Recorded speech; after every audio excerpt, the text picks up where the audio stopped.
बिस्मिल्लाहिर्रहमानिर्रहीम अस्सलाम वालेकुम स्टूडेंट्स। आज हम फर्स्ट चैप्टर का नेक्स्ट टॉपिक डिस्कस करेंगे, molecular formula and empirical formula, और इसके बाद इन दोनों का आपस में रिलेशनशिप क्या है। तो आप सबसे पहले हम डिस्कस करेंगे मोलेकुलर फार्मूला क्या होता है।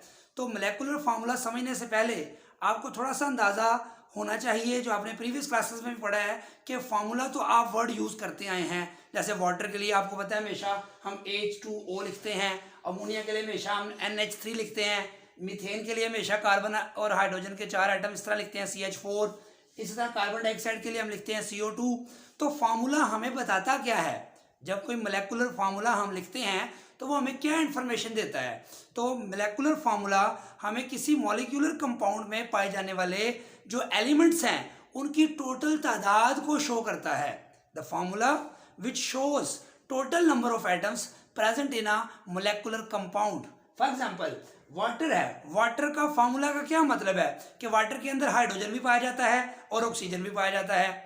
और कितनी तादाद में पाए जाते हैं? 2 हाइड्रोजन और 1 ऑक्सीजन। तो ये उसकी एटॉमिक रेशियो भी साथ आ गई। 2 हाइड्रोजन, हाइड्रोजन के साथ 2 लिख देंगे, ऑक्सीजन के साथ 1 लिखे या ना लिखे, अंडरस्टूड है, 1 ही है। इसी तरह अमोनिया में कितनी किस्म के एलिमेंट्स पाए जाते हैं? नाइट्रोजन और हाइड्रोजन। तो उनकी सिंबल लिख देते हैं हम, नाइट्रोजन और हाइड्रोजन। और साथ जितनी उनकी टोटल तादाद है उस मॉलिक्यूल के अंदर 3 है तो 3 लिख दिया, इसकी 1 है तो 1 लिखा, तो ये NH3 बन गया। यानी कि कोई भी मोलेकुलर फार्मूला जब आप लिखते हैं वो आपको क्या बताता है? वो ये बताता है कि उस मॉलिक्यूलर कंपाउंड के अंदर जो डिफरेंट एलिमेंट्स हैं वो कौन कौन से हैं और उनकी तादाद कितनी कितनी है, टोटल तादाद। जैसे मीथेन है, मीथेन का ये जो CH4 हमें क्या बता रहा है कि मीथेन के अंदर कार्बन है और हाइड्रोजन है, और साथ उसके अंदर जो हाइड्रोजन है उसके 4 एटम है, कार्बन का 1 एटम है। यानी कि फार्मूला हमारे पास क्या शो कर रहा है? डिफरेंट एलिमेंट्स और उनकी जो एटम्स की तादाद है एक्चुअल वो साथ शो कर रहा है। इसका कार्बन डाइऑक्साइड क्या शो करता है? कार्बन 1 है, ऑक्सीजन 2 है। ये सक्रोज का मोलेकुलर फार्मूला है, कार्बन 12 है, हाइड्रोजन 22 और ऑक्सीजन 11। इसी तरह ये है ग्लूकोज C6H12O6, कार्बन 6 एटम है, हाइड्रोजन के 12 एटम है, ऑक्सीजन के भी 6 एटम्स हैं। इसका मतलब क्या हुआ? हाइड्रोजन पेरोक्साइड, हाइड्रोजन के 2 एटम, ऑक्सीजन के 2 एटम्स। जो ये इथेन है, कार्बन के 2 एटम्स, हाइड्रोजन के 6 एटम्स। और ये बेंजीन है, कार्बन के 6 एटम्स और हाइड्रोजन के भी 6 एटम्स। तो the formula which show, definition क्या होगी? The formula which shows total number of atoms of different elements present in a molecular compound. किसी भी मोलेकुलर कंपाउंड के अंदर जो डिफरेंट एलिमेंट्स हैं उनके एक्चुअल एटम्स की तादाद को लिख देना इस सिंबल्स के साथ, तो ये क्या कहलाएगा? Molecular formula. क्लियर होगी बात? ये सारी एग्जांपल्स मोलेकुलर फार्मूले की मैंने लिखी हैं, साथ उनकी एटॉमिक रेशियो लिखी है 2 1 1 3 1 4 1 2।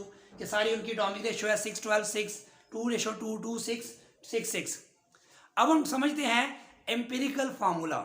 आपको देखे, मैंने आपको समझाने के लिए पहले से ही ऊपर एक लाइन मोलेकुलर कंपाउंड्स की लिखी है, नीचे भी एक लाइन लिखी है, लेकिन दोनों में मैं एक मतलब समझाना चाहता हूं क्योंकि एम्पिरिकल फार्मूला हमने इसी से ड्राइव करना है। क्या एम्पिरिकल फार्मूला? ये होता है कि आप किसी भी जो मोलेकुलर कंपाउंड है या कोई आयनिक कंपाउंड भी हो सकता है इसमें, तो कोई भी कंपाउंड है उसके अंदर जो डिफरेंट एलिमेंट्स हैं उनके जो एटम्स की रेशो है, जैसे 2:1 है, इसको सिंप्लीफाई करें तो 2:1 ही आएगी, इसको मजीद सिंप्लीफाई नहीं कर सकते।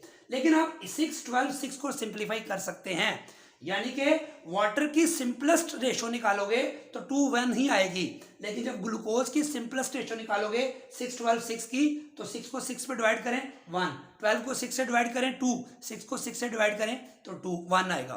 तो ये सिंपलेस्ट रेशो आ गई कार्बन की 1, कार्बन की 1, हाइड्रोजन की 2, हाइड्रोजन की 2, ऑक्सीजन की 6 की जगह 1 आ गई।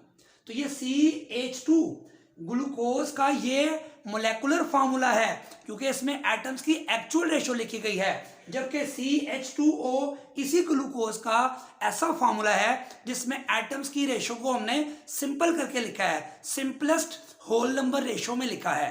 सेम इसी तरह H2O2 ये एक्चुअल नंबर ऑफ एटम्स है, तो ये मोलेकुलर फार्मूला कहलाएगा किसका? मोलेकुलर कंपाउंड H2O2 का, हाइड्रोजन पेरोक्साइड का। जबकि इसकी 2 2 जो एटॉमिक रेशियो थी इसको मैं मजीद सिंप्लीफाई कर सकता हूं मैथमेटिकली, तो 2 पे डिवाइड करेंगे इसको तो 1 1 इसकी एटॉमिक रेशियो आएगी, और ये एटॉमिक रेशियो जो आएगी ये HO कहलाएगा और ये HO एटॉमिक रेशो आएगी सिंपलेस्ट फॉर्म में, और ये H2O2 ये एटॉमिक रेशो है एक्चुअल, तो ये उसका मोलेकुलर फार्मूला कहलाएगा और ये इसका सिंपलेस्ट फार्मूला कहलाएगा। इसी तरह C2H6 ये इसका एक्चुअल फार्मूला है, मोलेकुलर फार्मूला है। इसको सिंप्लीफाई करें 2 और 6 को तो 1 3 बचता है, तो इस कार्बन के साथ 1 लगा दें, हाइड्रोजन के साथ 3 लगा दें, तो ये इथेन का सिंपलेस्ट फार्मूला बन जाएगा। सेम इसी तरह बेंजीन का C6H6 ये एक्चुअल फार्मूला कहलाता है। इसको सिंप्लीफाई करें तो 1:1 रेशो आएगी, तो C1H1 1 लिखने की जरूरत नहीं है, तो CH is the simplest formula of this benzene. तो क्या मतलब हुआ, ये जो सिंपलेस्ट होल नंबर रेशो आ रही है of atoms of different elements in a compound is called empirical formula. तो एम्पिरिकल फार्मूला की डेफिनेशन क्या होगी, the chemical formula which shows simplest whole number ratio of atoms of different elements present in a compound. किसी compound में पाए जाने वाले atoms की डिफरेंट एलिमेंट्स की जो एटॉमिक रेशो सिंपलेस्ट फॉर्म में लिख दी जाए वो क्या कहलाएगा, एम्पिरिकल फार्मूला।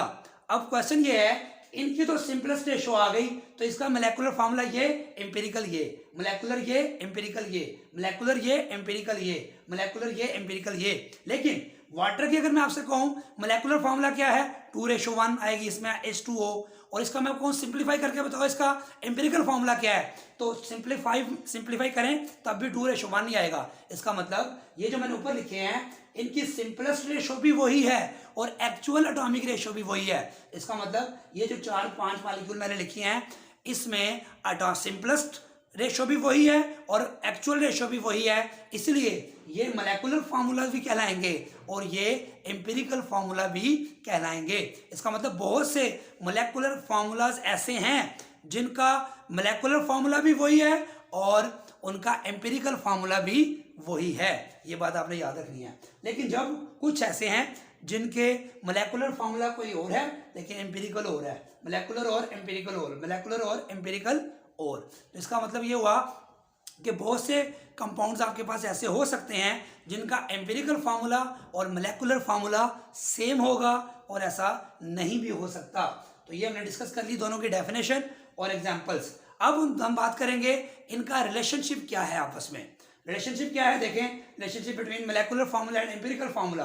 देखो हमारे पास ये था फार्मूला मोलेकुलर और ये एम्पिरिकल, ये इस रेशो से हमने ये रेशो हासिल की। अगर मैं इस एम्पिरिकल फार्मूले को इस मॉलिक्यूलर फार्मूले में दोबारा लेके जाना चाहता हूं तो मैं एम्पिरिकल फार्मूला ये है, फर्ज करें C, इसका एम्पिरिकल फार्मूला है CH2O, इसको मैं 6 से अगर मल्टीप्लाई कर दूं तो ये बन जाएगा C6H12O6, वही दोबारा नहीं बन जाएगा। इसी तरह ये HO है, इसको अगर मैं 2 से मल्टीप्लाई कर दूं तो ये बन जाएगा H2O2, दोबारा मोलेकुलर फार्मूला हासिल हो जाएगा। ये CH3 एम्पिरिकल फार्मूला है, इस एम्पिरिकल फार्मूले को मैं अगर 2 से मल्टीप्लाई कर दूं तो ये बन जाएगा C2H6, तो दोबारा मोलेकुलर फार्मूला हासिल हो जाएगा। सेम इस तरह ये CH एम्पिरिकल फार्मूला है, अगर इसको भी मैं जो है वो 6 से मल्टीप्लाई कर दूं तो C6H6 दोबारा मोलेकुलर फार्मूला हासिल हो जाएगा। इससे ये पता चला कि एम्पिरिकल फार्मूले से दोबारा मोलेकुलर फार्मूला हासिल करना है तो हम किसी नंबर n से मल्टीप्लाई कर देते हैं, किसी नंबर n से मल्टीप्लाई करते हैं। वो n कभी 6 हो सकता है, कभी 2 हो सकता है, कभी 3 हो सकता है, ये डिपेंड करता है कि कंपाउंड कौन सा है।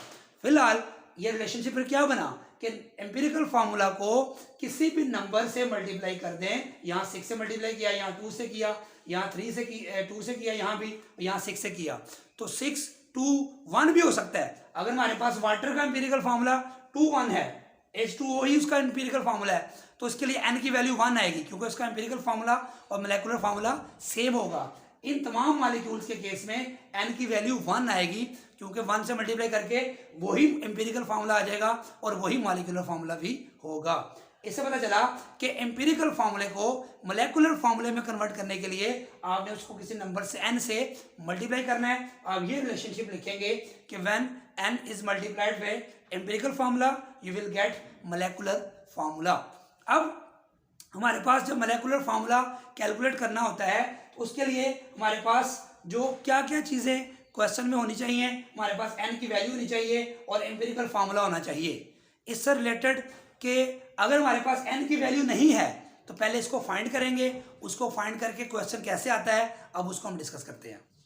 वैल्यू ऑफ एन हमने अब कैसे कैलकुलेट करनी है, दोबारा देखें, molecular formula is equal to n into empirical formula. अगर हमने एन की वैल्यू फाइंड करनी है तो इस एम्पिरिकल फार्मूले को मैं इस मोलेकुलर फार्मूले से डिवाइड कर दूंगा। लेकिन जब मैं इसको एन की वैल्यू फाइंड करनी होगी तो मोलेकुलर फार्मूले की जगह हम लिखेंगे मोलेकुलर फार्मूला मैस। इसी तरह जब एम्पिरिकल फार्मूला नीचे जाएगा तो ये एक्चुअली एम्पिरिकल फार्मूला मैस लिखेंगे, क्योंकि वैल्यूज लिखेंगे उनको डिवाइड करके आंसर आ जाएगा वैल्यू ऑफ एन।